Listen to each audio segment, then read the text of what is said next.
어머니, 아버지, 혹시 자녀에게 재산을 미리 물려주셨다면 지금 이 영상을 끄셔도 괜찮습니다. 하지만 딱 30초만 들어보세요. 당신이 준 그 돈 때문에 자녀가 나중에 세금으로 수천만 원을 토해내고 고마움 대신 원망을 하게 될 수도 있습니다. 안녕하세요. 지혜로운 백세정보통 동네 박래입니다. 제가 왜 이렇게 섬뜩한 이야기를 꺼냈을까요? 증여는 빠를수록 좋다는 속설은 이제 옛날 이야기입니다. 시대가 바뀌면서 세금 계산법이 무섭게 변했어요. 제 주변의 박 여사님 이야기입니다. 70세의 손주 학원비에 보태쓰라며 아들 통장에 3천만 원을 넣어주셨죠. 나중에 아들이 4억짜리 전셋집을 구할 때 국세청에서 날아온 자금 출처 소명 통지서. 박 여사님이 7년 전 준 그 3천만 원이 증여로 잡히면서 수백만 원의 세금과 가산세까지 맞았습니다. 왜 이런 비극이 생겼을까요? 더 충격적인 건 박 여사님은 증여세 신고를 안 했다는 이유로 무신고 가산세 20%를 추가로 물었다는 겁니다. 심지어 신고기한을 한참 넘겨서 납부지연 가산세까지 붙었어요. 여러분, 이게 남의 이야기가 아닙니다. 지금 이 순간에도 수많은 부모님들이 선의로 준 돈 때문에 자녀와 함께 세금 폭탄을 맞고 있습니다. 걱정 마세요. 오늘 이 20분 영상이 여러분의 노후 자금과 자녀의 미래까지 지켜줄 겁니다. 오늘 우리는 세 가지를 완벽히 해결하고 세금 0원으로 물려주는 비밀까지 공개할 겁니다. 첫째, 증여세가 왜 무서운지 정확히 알려드립니다. 둘째, 합법적으로 세금 0원 만드는 4가지 통로를 공개합니다. 셋째, 절대 하면 안 되는 3가지 실수를 경고합니다. 자, 그럼 시작하겠습니다. 증여세, 복잡하지 않습니다. 딱 2가지만 기억하세요. 더 무서운 건 통장 증여입니다. 몰래 계좌 이체하면 국세청이 모르겠지? 절대 아닙니다. 나중에 자녀가 전세나 집을 살 때 국세청은 자금 출처를 묻습니다. 5천만 원 이상 큰 돈이 들어오면 전부 조사 대상입니다.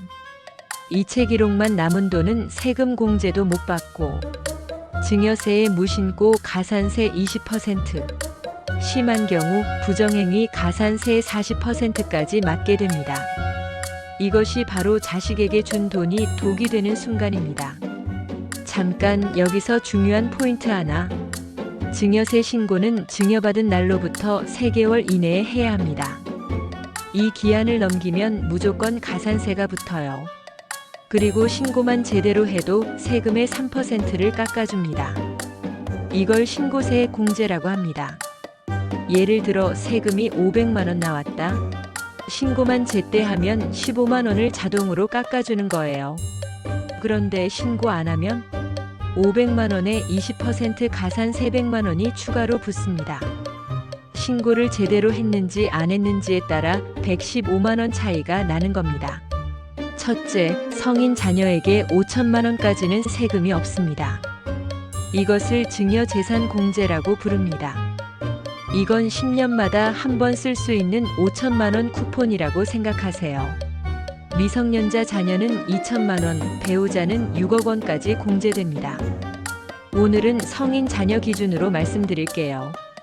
문제는 2번째입니다. 국세청은 10년 이내의 증여 금액을 모두 합칩니다. 이게 피눈물을 흘리는 진짜 이유예요.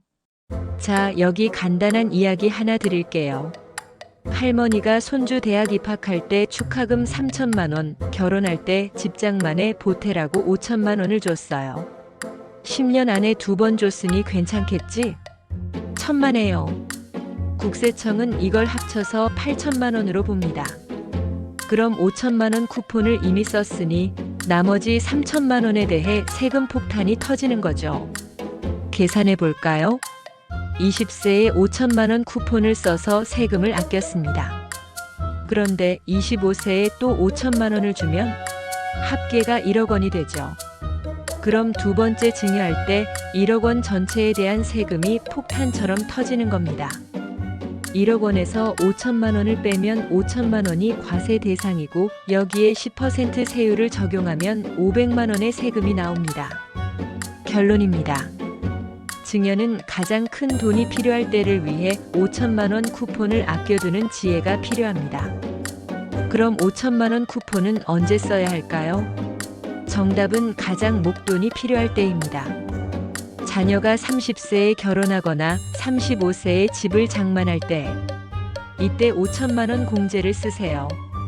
미리 찔끔찔끔 주는 것보다 이때 최대의 효과를 발휘할 수 있습니다. 20대에 생활비 조금씩 보태준다고 5천만 원. 쿠폰 다 써버리면 정작 집 살 때는 쿠폰이 없어서 세금을 왕창 내야 합니다. 전략적으로 생각하세요. 자, 여기서부터가 꿀팁입니다. 자녀분이 결혼을 앞두고 계신가요? 그럼 지금이 바로 증여의 골든타임입니다. 2024년부터 정부에서 저출산을 해결하겠다고 엄청난 혜택을 내놨어요. 결혼 전후 2년, 딱 이 기간에만 기본 5천만 원 더하기 혼인 공제 1억 원은 총 1억 5천만 원입니다. 부부 둘 다 받으면 3억 원까지 세금 0원입니다. 신랑 측 부모님이 신랑에게 1억 5천만 원, 신부 측 부모님이 신부에게 1억 5천만 원, 합계 3억 원. 세금 0원. 그런데 여기서 끝이 아닙니다. 출산하면 또 1억 원 공제가 추가됩니다. 출산 전후 2년 이내에 증여하면 1억 원을 더 공제받을 수 있어요. 실전 예시 하나 들어볼까요? 김씨네 가족은 이렇게 치밀한 계획을 세우고 있습니다. 2025년 자녀가 결혼을 하게 됩니다. 이들의 혼인신고 시점에 맞춰 신랑 신부에게 각각 1억 5천만 원, 총 3억 원을 세금 없이 증여할 예정입니다. 2026년 첫째 출산하게 되면 1억 원을 추가로 물려주고 2028년 둘째를 출산한다면 또 1억 원을 물려줄 수 있습니다. 최종적으로 총 5억 원을 세금 0원으로 세금 0원의 플랜이 완성되는 겁니다. 만약 이걸 한 번에 주게 된다면 약 4천만 원의 세금이 나왔을 겁니다. 이게 바로 타이밍의 힘입니다. 여기서 포인트. 혼인신고 전후 2년입니다. 결혼식 날짜가 아니에요. 혼인신고 날짜입니다. 출산도 마찬가지입니다.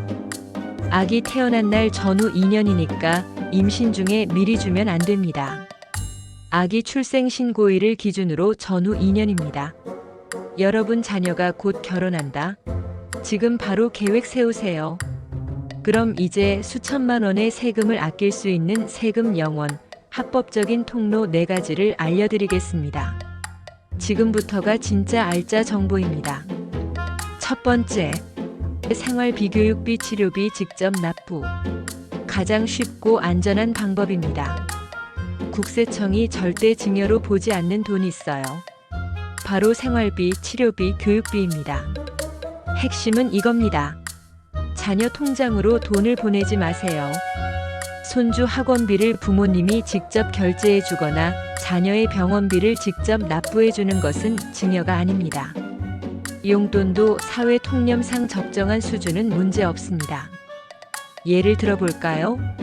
손주 학원비가 한 달에 100만 원 나온다.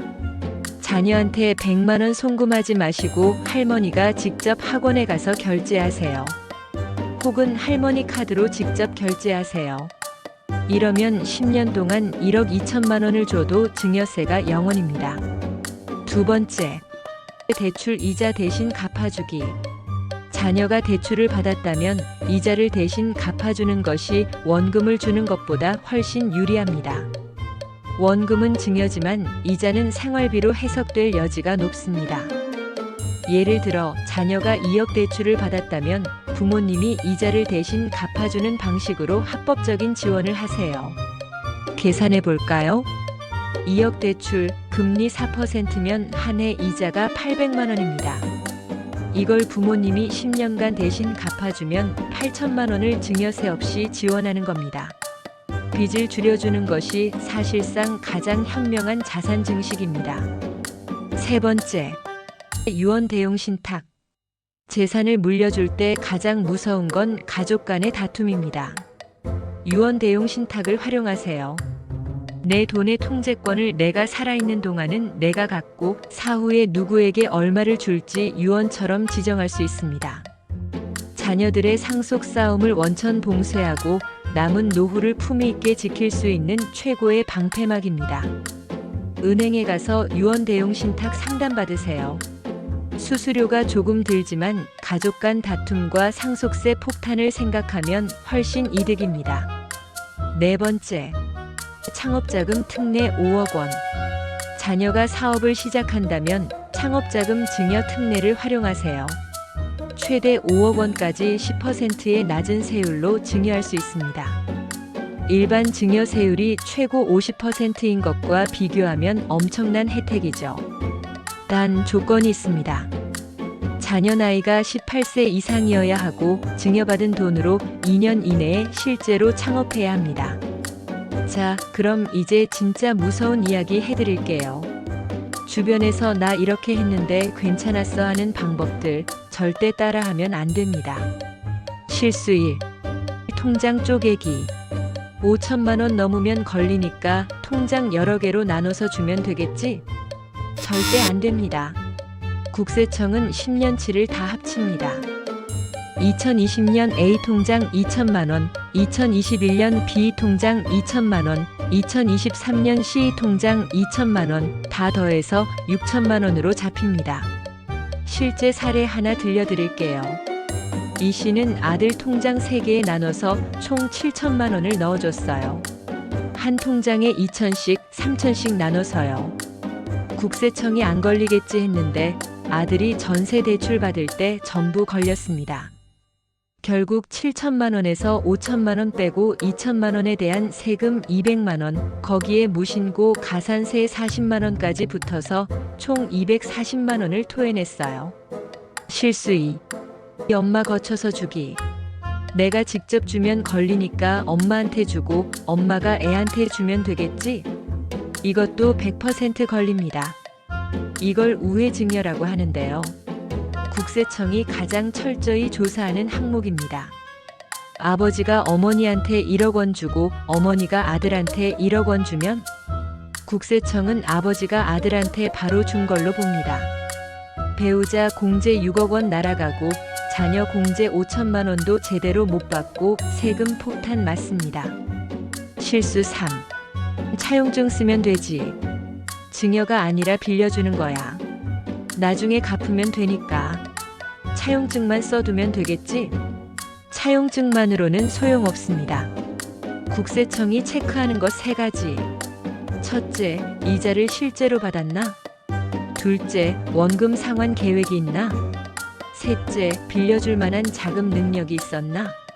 실제로 이자 안 받고 상환도 안 하면 100% 증여로 걸립니다. 진짜 대출이라면 이렇게 하세요. 법정 이자율 현재 4.6% 이상으로 이자 받기. 매월 통장으로 이자 입금 증거 남기기. 정식 차용증 공증 받기. 이 3가지 다 지켜야 합니다. 그럼 국세청은 언제 우리를 보는 걸까요? 빨간불 켜지는 5가지 상황. 첫 번째, 부동산 매매 계약할 때. 전월세 포함 1억 이상이면 자금 조달 계획서 의무 제출입니다. 여기서 출처 불분명하면 바로 조사 들어갑니다. 두 번째, 소득 대비 고액 자산 취득. 연봉 3천만 원인 직장인이 10억짜리 아파트 샀다? 자동으로 시스템에 걸립니다.